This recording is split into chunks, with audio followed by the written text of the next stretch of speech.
Welcome to our channel educare with dear. Educare with dear চ্যানেলের পক্ষ থেকে প্রত্যেককে জানাই শুভ নববর্ষের প্রীতি ও শুভেচ্ছা।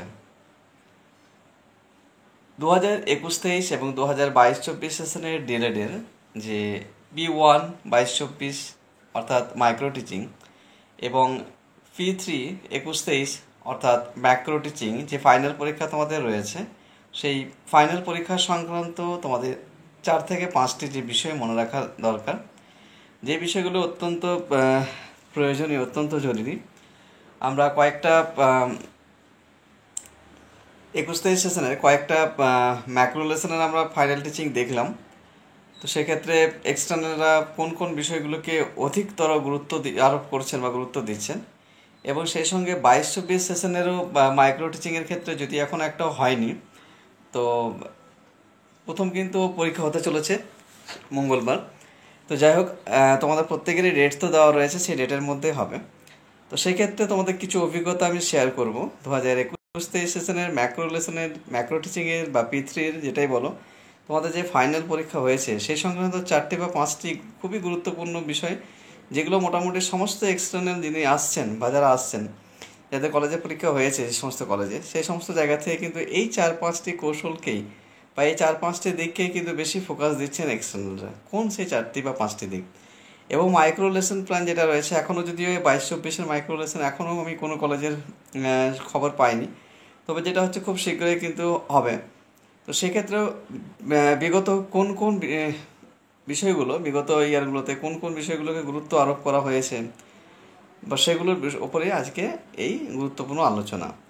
তো প্রথমে আমি তোমাদের যেটা বলবো যে 2021-23 macro lesson plan, 2022-24 micro lesson plan, দুটোর জায়গা সম্পূর্ণ ভিন্ন।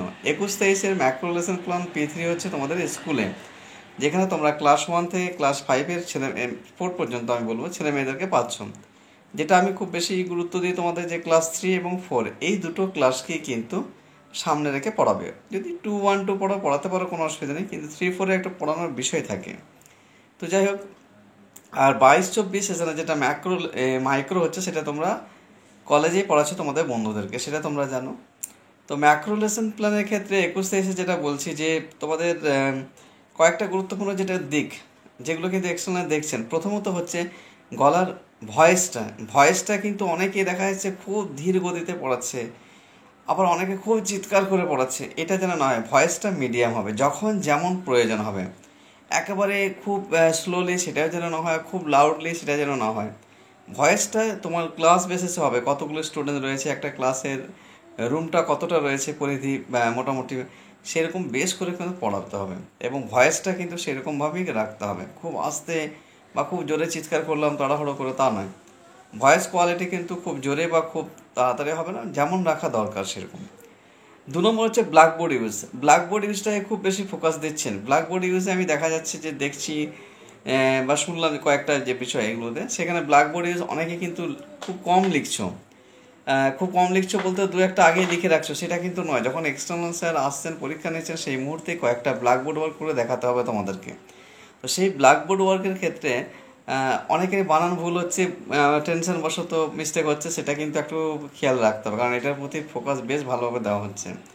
দুটো হলো। 3 নম্বর যেটা হচ্ছে যে টিএলএম ইউজ অনেকে, প্রায় প্রত্যেকেই চার্ট মডেল 2-3টে করে নিয়েছে, চার্ট মডেল পিকচার, কিন্তু প্রপার টাইমে সেটাকে ডিসপ্লে করা পারছো না। এটা কিন্তু খুব বড় একটা নেগেটিভ দিক। নিয়ে যাচ্ছ কিন্তু তুমি সেটাকে ইউজ করতে পারছো না। সেটাকে তোমাকে তো ঠিক করে রাখতে হবে যে আমি কোন সময় সেটাকে ব্যবহার করবো। এক্সপ্লেনিং পার্ট যখন আমি পড়াচ্ছি সেই সময় ব্যবহার করব। তো এটাই কিন্তু তোমাদেরকে ঠিক রাখতে হবে যে আমি যে লেখকের ছবি, চার্ট, যে মডেল ব্যবহার করছে সেটা কখন ইউজ করব। 3 নম্বর হলো। 4 নম্বর যেটা হচ্ছে যে তোমাদের স্টুডেন্টদেরকে সরব পাঠ, বিশেষ করে ল্যাঙ্গুয়েজের ক্ষেত্রে দেখছি, বাংলা বা ইংলিশ যারা পড়াচ্ছ, সরব পাঠ কিন্তু বাচ্চাদেরকে করাবে। সরব পাঠ বলতে ওদেরকে দিয়েও পড়তে বলবে। এটা অনেকেই করছে না, এটা কিন্তু ফোকাস দিচ্ছেন এক্সটার্নালরা, যে ছেলে মেয়েদেরকে সরব পাঠ করাও, কারণ ওরা যাতে পড়াই।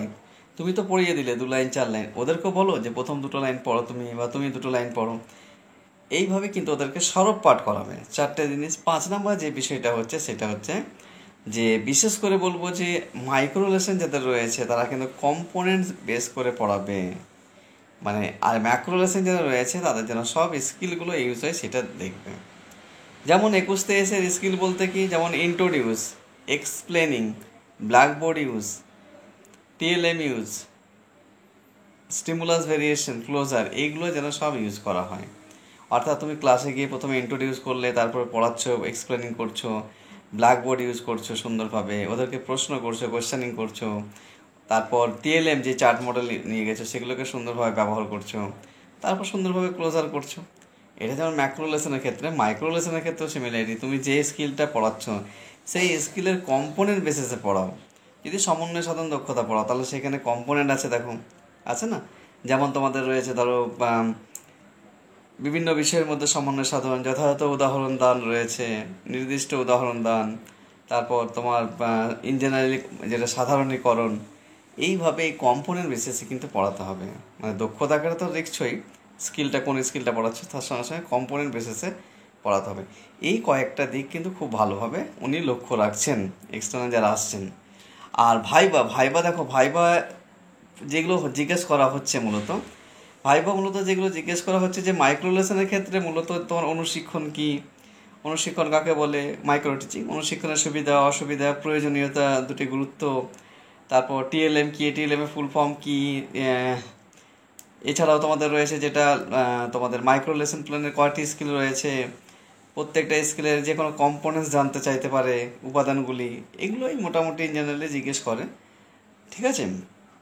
আর ম্যাক্রো লেসন প্ল্যানে যেটা হচ্ছে সেটা আদার্স ইন্টার্নশিপ কপি আর স্কুল বেসড অ্যাক্টিভিটি কপি, দুটো থেকে কিন্তু বেশি প্রশ্ন করা হচ্ছে। তো এগুলো একটু খাতাটা দেখে রাখবে। আর অনেক জায়গাতে কম্পিউটার যে খাতাটা করা হয়, যেটা ইন্টারনাল, এটা যদিও সেই জায়গা থেকেও অনেকে প্রশ্ন করছেন। তো মূলত এই বিষয়গুলোকে লক্ষ্য রাখো। আর কনফিডেন্সের সঙ্গে পড়াও, এটাই আমি বলবো যে কনফিডেন্সের সঙ্গে পড়াও, দেখো সুন্দরভাবে পড়ানো হবে। তো এই 4টি বা 5টি বিষয় যেগুলো আমি আপডেট পাচ্ছি যে এক্সটার্নালরা কোন বিষয়ে ফোকাস দিচ্ছেন এবং ভাইভাতে কোন কোন প্রশ্নগুলো জিজ্ঞাসা করছেন, তো সেগুলো তোমাদের সামনে তুলে ধরলাম। আশা করি বুঝতে পারছো কোন বিষয়টা বললাম। তো প্রত্যেকে এই বিষয়গুলোকে ফোকাস দেবে এবং তোমাদেরও কার কবে পরীক্ষা আছে সেটা জানাবে, এবং যে পরীক্ষা রয়েছে তার জন্য কিন্তু প্রিপারেশন নাও। তো সবাই ভালো থাকো, দেখা হচ্ছে পরবর্তী ভিডিওতে।